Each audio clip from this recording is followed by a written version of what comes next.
통일번영을 여는 북한 전문 통신 NK투데이 공식 팟캐스트 스케치북 147회 방송을 시작합니다.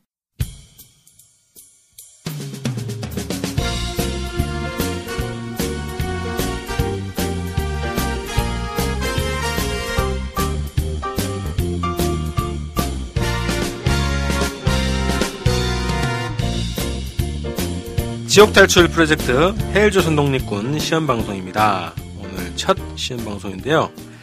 자, 앞으로 이 방송의 고정 코너로 거의 확실시 되고 있습니다. 확정은 안 되고 확실시. 언제 확정되는 건가요? 하는 거 보고 시험방송 기간 동안에. 자, NK투데이와 함께하는 북한 소식을 듣는 자리입니다. 아직 코너 제목이 안 정해져 있는데 다음 방송 때까지는 정해볼 수 있겠죠? 그래야겠죠. 네. 자, 지금 오늘 그 두 가지 얘기를 좀 할 겁니다. 오늘 이 코너 주 담당자로 함께 하실 NK투데이 문경환 실장님 오셨습니다. 안녕하세요. 예. 자, 오늘 주제 다루고 나서 오늘은 또 미주에서 오신 또 귀한 손님이 계십니다. 자, 미국에서 통일운동에 매진하고 계시는 NK비전 2020 최재형 목사님께서 어제 그 중국 순방을 마치고 오셨습니다. 그래서 저희가 급하게 모셔가지고 최근의 북중 관계 또 북한의 경제 현황과 관련해서 중국에서 바라본 이야기를 좀 듣는 시간을 준비를 했습니다. 자, 우선 오늘 첫 순서로요. 자, 오늘 어떤 주제를 가지고 나왔습니까? 네, 지난 10월 29일이 북한의 조선중앙은행이 만들어진 지 69주년이 되는 날이었습니다. 네. 그래서 오늘은 북한의 금융제도에 대해서 알아보겠습니다. 실제 북한 주민들이 어떻게 금융활동을 하는지에 대해서는 잘 모르잖아요. 그렇죠. 알려진 게 네, 별로 그런데 없죠. 지금 알려져 있는 금융제도 자체에 대해서도 또 잘 안 알려져 있는 상황이죠. 그렇죠. 네. 그 얘기 좀 해볼 건데요. 자, 북한은 사회주의 국가입니다. 그래도 이제 은행은 있단 말이죠. 그렇죠. 네, 네. 사회주의 국가에서도 돈은 쓰거든요. 화폐가 있습니다. 그렇죠. 네. 네, 그러니까 화폐가 있으면 당연히 화폐를 찍어내는 것도 있어야 될 테고 화폐를 보관하고 배포하고 유통시키는 그런 이 체계가 있어야 될 겁니다. 그래서 당연히 은행이 있는 건데요. 북한에 처음으로 은행이 등장한 건 사실 정부 수립 전인 1945년 12월이었습니다. 그때 당시에 조선은행이 있었는데, 그러니까 일제강점기 때부터 있었던 거죠. 이 조선은행 평양 지점에 임시로 계산소를 설치해서 운영을 했다고 합니다. 그리고 1946년 1월 9일에는 조선은행의 지점망을 기반으로 해서 북조선 중앙은행을 설립했습니다. 그리고 4월에는 정부 수립 전에 했네요. 예, 정부 수립 전에 이게 상당히 발빠르게 진행이 된 거죠. 4월에는 농민은행도 만들었고요. 10월 29일에 북조선 중앙은행과 서울에 본점을 둔 상업은행, 조흥은행, 저축은행, 안전은행 이런 은행들의 지점망 58개를 기초로 해서 소련의 관리를 벗어나서 재정성 오늘 발음이 참 안 되네요. 네, 재정성이 아니죠. 네. 재정성. 재정성 직속으로 해서 새로운 은행을 만들었습니다. 이게 바로 이제 조선중앙은행이 된 거죠.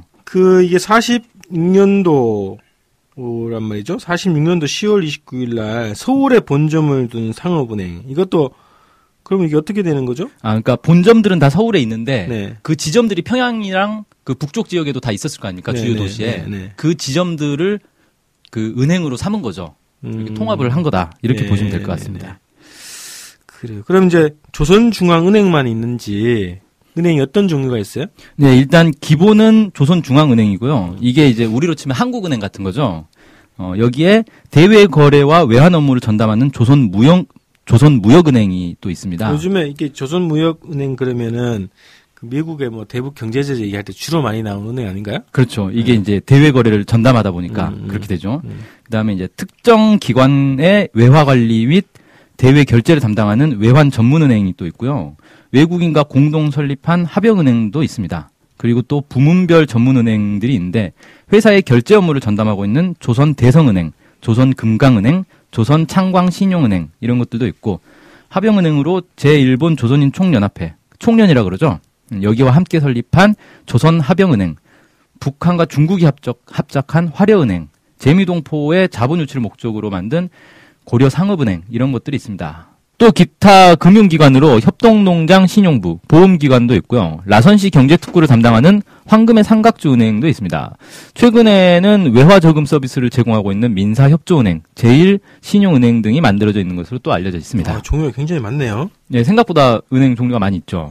그러니까 보험기관 또 금융, 원래 이제 한국도 그렇죠. 그렇죠. 금융기관으로 다 포함되는데, 보험에 대해서도 한번 나중에 얘기를 해봤으면 좋겠어요. 북한에서의 보험은 어떻게 되고 있는가. 최근에 들어보니까 그 스마트폰 많이 팔려잖아요. 예. 스마트폰 그 보험 상품도 개발했다고. 네, 그런 뉴스가 있었죠. 네. 네. 그래서 보험 관련해서도 한번 AK에서 다뤄주시죠. 네, 한번 조사해 보겠습니다. 자, 그러면 이 여러 종류의 은행 중에서 몇 가지만 좀 보죠. 조선중앙은행 아까 말씀하셨는데 우리로 치면 이제 한국은행. 그렇습니다. 이렇게 봐도 되겠죠? 예, 예. 현재 그 내각의 정무원 직속기구로 되어 있고요.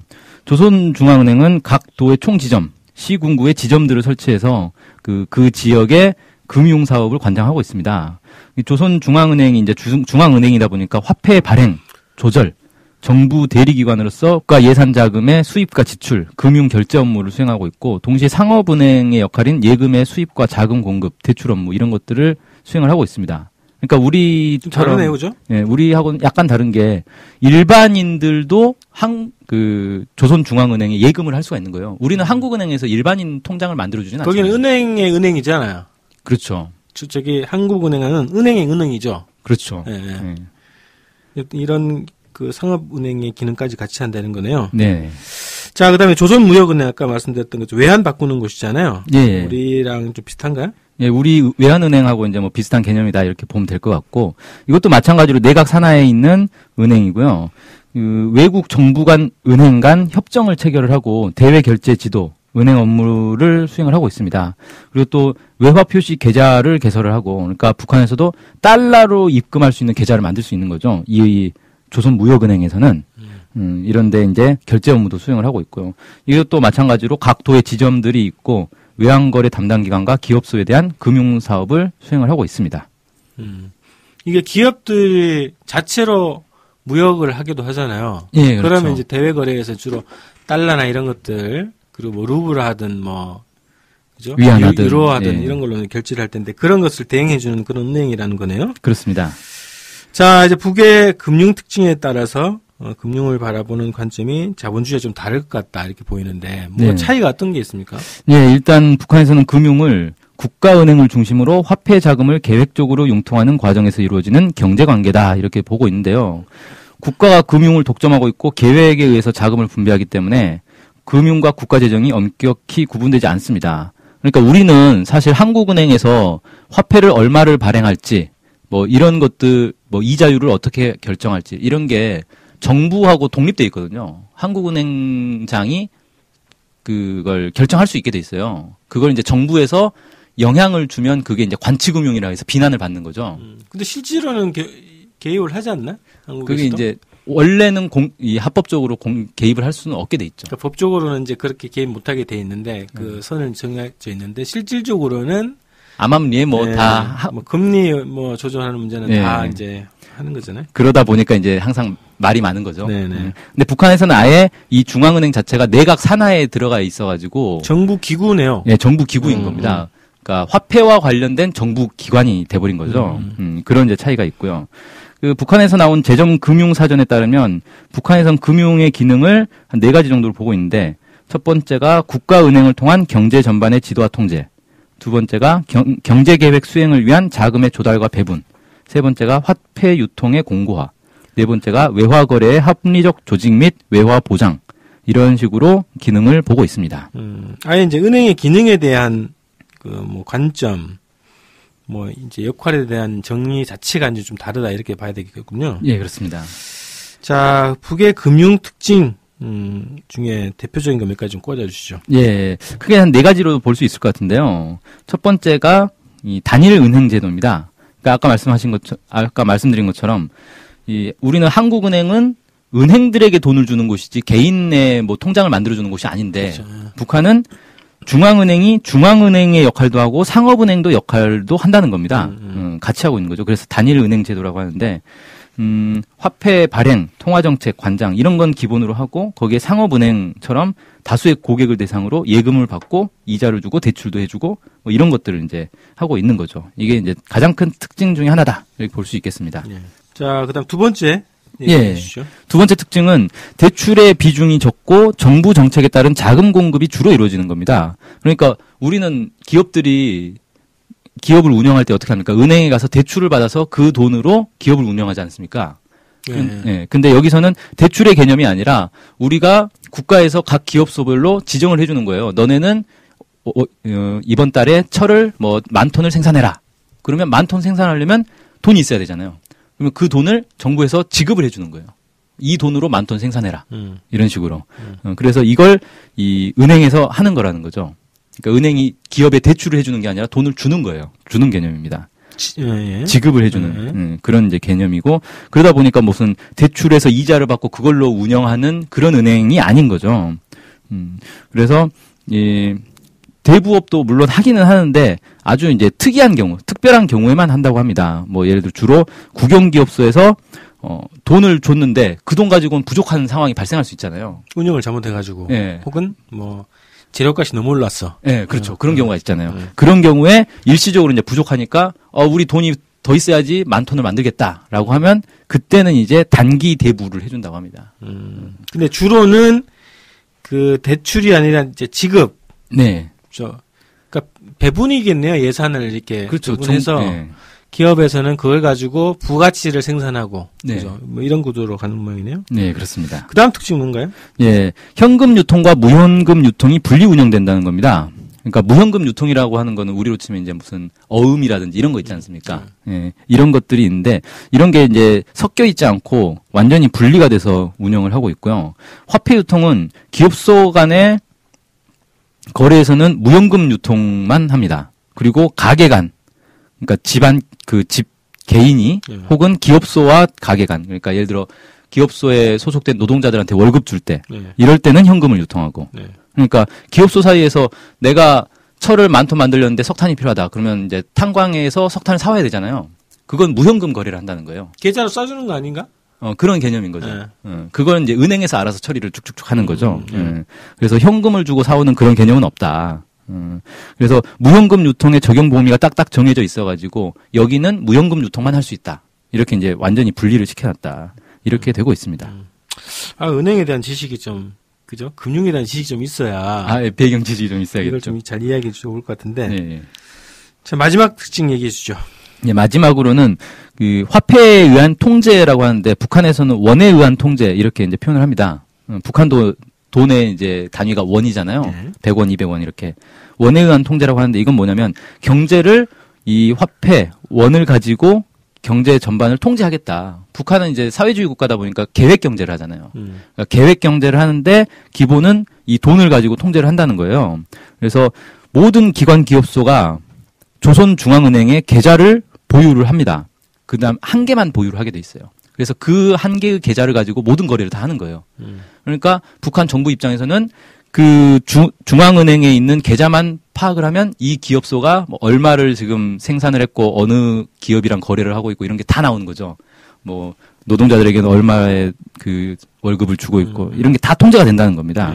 이렇게 해서 계획 경제를 수행하는데 아주 원활하게 그렇게 이제 활용하고 있다. 이렇게 얘기할 수 있겠고 계획 경제에 이제 그 지침이 나오는 거잖아요. 너네 기업소는 이번 달에 얼마를 만들어라라고 했을 때 그걸 이제 잘하면 거기에 맞게 또 이제 자금 공급을 해주고 잘 안 되면 그 벌금도 있다 그래요. 너네 이번 달에 10,000톤 만들기로 했는데 10,000톤 다 안 만들었어. 그러면 거기에 대한 이제 벌금이라든지 연체금 이런 것들도 걷는다고 합니다. 이런 것도 은행의 역할이라고 하네요. 정신 바짝 차려야겠네요, 여기도. 예. 그래요. 북의 경제가 90년대 말 이제 많이 바뀌었다고 얘기하고 있잖아요. 뭐 고난행군 지나고 나서. 예. 경제 관리 뭐 개선 조치도 있었다고 그러고 화폐 개혁 얘기도 있었고 이렇게 있는데 금융에서도 좀 변화가 있습니까? 네, 금융 경제도 약간 변화가 있는데 일단 경제 자체가 어려워지니까 이게 제대로 이렇게 유통 순환 이런 것들이 잘 안 되는 거예요. 그래서 이제 했던 게 뭐냐면은 국가 계획 수행에 필요한 자금을 원래는 은행에서 지급을 해줬는데 지급은 기본으로 하지만 대출의 이 폭을 더 늘렸다는 겁니다. 그러니까 지급량을 줄이고 대출량을 늘린 거예요. 그 얘기는 이자가 붙는다는 건가? 그렇죠. 그러니까 기업 입장에서는 더 잘 운영을 해야지. 안 그러면 예전에는 그냥 필요한 돈을 다 줬으니까 그 돈을 운영하면 되는데 이제는 빌리는 거니까 안 갚으면 이제 이자가 붙잖아요. 문제가 생기니까 더 열심히 할 수밖에 없는 상황이 되는 거죠. 제도를 이용해서 어쨌든 생산력을 높이기 위한 방침을 쓰고 있는 것 같네요. 그렇죠. 그렇게 볼 수 있는 거죠. 예. 그래서 90년대 말부터 이런 이제 대출 비율이 점점 늘어났다. 뭐 이렇게 얘기하고 있고 대출의 대상과 종류, 재원의 범위 등도 확대하는 조치가 이루어졌다고 합니다. 그러니까 그 전에는 은행에서 대출해 주는 건 딱 정해져 있는 이 명목으로만 대출을 해줄 수가 있었는데 그 명목들이 이제 늘어났다는 거예요. 그래서 여러 가지 필요한 곳에 대출을 이제 더 많이 해주게 됐고 그 다음에 기업소 간에도 원래는 현금 거래가 금지돼 있었는데 이것도 풀어졌습니다. 그래서 일부 부분적으로는 현금 거래도 할 수 있도록 이렇게 이건 뭔 체인지는 모르겠네. 그렇죠. 저도 사실 잘 납득은 안 갑니다. 공부하세요. 네. 아무튼 무현금 거래만 가능했는데 네. 현금 거래도 이제 할 수 있도록 그렇게 됐습니다. 개인에 대한 대출 이런 거는 아직 확인되는 게 없죠. 네. 개인이 대출을 한다는 얘기는 들어본 적이 없어요. 주로는 예를 들면 뭐 자본주의 사회 같은 경우는 사업을 하기 위해서 가계 대출을 막 하잖아요. 예. 그리고 무슨 땅을 산다, 집을 네. 산다 이렇게 대출을 하잖아요. 근데 북에서는 뭐 그런 게 없으니까 대출 받을 일이 없는 거죠. 사실. 사업을 할 게 없으니까 네. 뭐 그런 제도가 아니니까 개인 대출은 없을 듯한데 혹여라도 결혼식을 하기 위해서 그래서 그건 한번 좀 파악이 필요할 것 같습니다. 네. 근데 뭐 갑자기 결혼 얘기 하시니까 우리는 이제 결혼하려면 돈이 많이 필요하잖아요. 필요하죠. 그래서 이제 사실 축의금을 최대한 많이 받아서 많이 그걸 땡겨야죠. 이제 해야 되는데 북에서는 이게 결혼식이 무슨 예식장이 따로 있는 게 아니라 식당 같은 걸 빌려가지고 거기서 그냥 결혼식을 한단 말이에요. 네. 그래서 동네 주민들 잔치 이렇게 모여서 그냥 잔치하고 뭐 이런 이제 개념이다 보니까 비용이 그렇게 많이 드는 것 같지 않더라고요. 우리처럼 막 이벤트 뭐 이런 개념이 아닌 것 같아가지고. 네. 자, 이 경제위기 당시에 지금 이게 금융제도 뭐 이런 것들을 얘기를 했던 것 같은데 지금 이제 경제가 많이 회복됐다 이런 얘기가 있지 않습니까? 예. 다시 좀 요게 좀 변화할 것 같긴 한데 예. 어떻게 될 것 같습니까? 어쨌든 이제 경제가 2000년 이후에 점차 회복되면서 다시 이 금융제도들도 조정이 되고 있는 것으로 보입니다. 그러니까 기업 간의 현금 거래가 다시 이제 규제되기 시작했다. 뭐 이렇게 얘기가 들리고 있고요. 그다음에 왜 이제 현금 거래를 규제를 하게 됐냐면 현금 거래가 늘어나니까 현금이 이제 시중에 늘어나게 된 거예요. 유통이. 그러면 이게 이제 인플레이션이 되는 거죠. 그래서 물가가 오르는 이 부작용이 생긴다라고 해서 기업 간 현금 거래를 규제를 하게 됐습니다. 아, 그러게 있겠네요. 이게 망 안에서만 이게 유통되던 자금이 망 밖으로 나오니까 그렇죠. 시중 인플레가 가능하다. 네, 그렇습니다. 네. 그 다음에, 반면에 이제 독립재산제가 이제 강화가 됐잖아요. 북한에. 그래서 기업소들이 지배인들이 이제 책임을 지고 자기가 이제 기업을 경영해서 더 이윤을 많이 남겨야 되는 이제 이런 상황이 되니까 대출은 더 늘어났다고 합니다. 그래서 자기가 투자를 더 해가지고 공장을 더 확장해서 더 많이 만들고 싶다. 그러면 이제 대출을 받아가지고 더 그렇게 할 수 있는 그런 여건이 만들어진 거죠. 그다음에 대출 종류도 많이 늘어났고요. 근데 아직까지는 이제 상업은행은 이렇게 가시적으로 출연하고 있지는 않은 것 같습니다. 그런데 상업은행의 요소는 점점 강화되고 있다. 그래서 예전에 원래 상업은행에 관한 법 자체가 없었어요. 심지어는 중앙은행에 대한 법도 없었습니다. 따로. 그런데 중앙은행에 대한 법이 따로 만들어졌고 연이어서 상업은행에 대한 법도 따로 만들어졌다 그래요. 그러니까 상업은행은 그 금융활동을 통해서 이익을 벌어들이는 그렇죠. 게 기본 목적이잖아요. 예, 대출해주고 이자로 이렇게 이윤을 남기는 네. 그런 은행들인데 그런 은행을 이제 만들 수 있게 법이 이제 정비가 됐다. 뭐 이런 거고. 2012년에 한 방송에서 나온 건데 그 평양의 민사협조은행이라고 있어요. 여기에 그 외화 저금 안내 안내 내용이 있는데 거기를 보니까 일반 예금 같은 경우 연 이자율이 1%인데 일정 기간 계속 돈을 납입하는 정기 저금 있지 않습니까? 네. 이건 최저 2.5%에서 10년간 저금을 할 경우에는 최장 9%까지 연 이율이 이자가 지급이 되고 거기에 돈을 중간에 인출할 수도 있다. 만기 전에도 인출할 수 있다. 뭐 이런 것들이 이렇게 소개가 돼 있다고 합니다. 요거는 이제 국내에서 은행 관련해서 금융 지식 있는 분들한테 좀 물어봐서 네. 이게 뭐 이율이 높으냐 네. 이걸 한번 물어보긴 해야 될 것 같네요. 네. 근데 기본 이제 예금 이자가 1%라니까 상당히 낮은 편인 거죠. 그렇죠. 저축을 안 할 것 같네, 그러면. 그죠? 근데 이제 북한에서는 그 물가 인상, 뭐 인플레 이런 게 이렇게 통제가 되잖아요. 네. 국가에서 이렇게 통제를 하다 보니까 이자율 1%가 높은 거라고 봐야 되는지 낮은 거라고 봐야 되는지는 잘 모르겠어요. 우리로 치면 사실 1%면 물가 인상률도 못 따라가니 누가 저금하겠습니까? 그렇죠. 제로금리나 마찬가지죠. 다르겠네. 하여튼 조건이 다르니까. 네, 그렇죠. 1%라도 괜찮을 것 같긴 하네요. 자, 북에서도 카드가 등장했다고 그러던데요? 예, 가장 유명한 카드가 나래 카드죠. 이 나래 카드는 일종의 이제 체크 카드라고 보면 됩니다. 통장에 신용카드는 아니고. 예, 신용카드는 아닙니다. 통장에 미리 예금을 해놓고 그 예금을 예금 범위 안에서 이제 사용하는 그런 체크 카드인 거죠. 합리적인 카드죠, 이런 체크 카드가. 네, 무분별한 예, 소비를 막는. 힘들어 죽겠어요, 카드 때문에. 네, 예. 이와 관련해서 김천균 조선중앙은행 총재가 그 2월 달에 인터뷰를 한 게 있는데 경제건설에서 제기되는 자금 수요를 국내 자금을 원활하게 회전시키는 방법으로 충족시켜 나가는데 주력하고 있다. 그러면서 그 일환으로 새 금융상품 개발과 인민생활 영역에서 카드 이용 등을 추진하고 있다. 이렇게 이제 밝힌 바가 있습니다. 그래서 이런 카드 사용을 통해서 이 자금 수요를 좀 원활하게 회전시키겠다. 뭐 이런 계획이 있는 것 같습니다. 하여튼 사회주의 경제 관련해서는 우리가 굉장히 무지하다 지금. 네. 잘 모르고 있고 우리 자본주의 경제도 잘 모르겠는데. 그렇죠. 그래서 이거는 가까이 연구가 다 필요하고 어쨌든 우리가 통일지향적으로 가기 위해서는 서로의 이 제도 시스템 이런 것들을 어떻게 통일적으로 잘 운영할 거냐. 민주 공동체, 경제 공동체를 꾸리는 데서도 이 문제가 굉장히 중요한 것 같아요. 네, 그렇습니다. 연구가 많이 필요합니다. 자, 지금까지 북한의 금융제도에 대해서 알아봤습니다. 자, 우리가 이해하기 힘든 것도 많았었는데, 어쨌든, 이거는 풀어야 될 과제예요.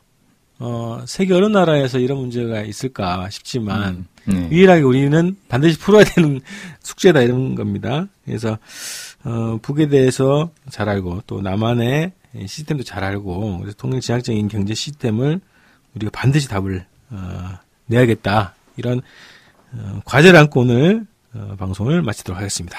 네, 안녕히 계세요. 네.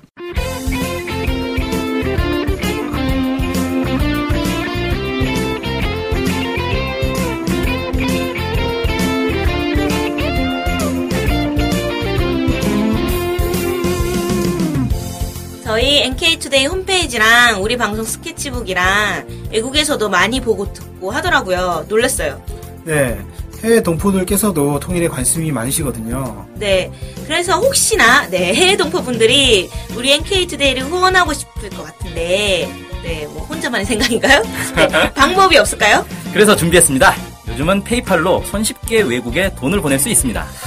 페이팔 그런 게 있습니까? 어떻게 하면 되는 거죠? 네, NK투데이 홈페이지에 오시면 배너가 있습니다. 아니면 페이팔 홈페이지에서 저희 이메일 주소 nktoday21@gmail.com으로 보내시면 됩니다. 와, 이렇게 간단하고 좋은 방법이 있군요. 해외 동포 여러분들의 많은 후원 부탁드립니다.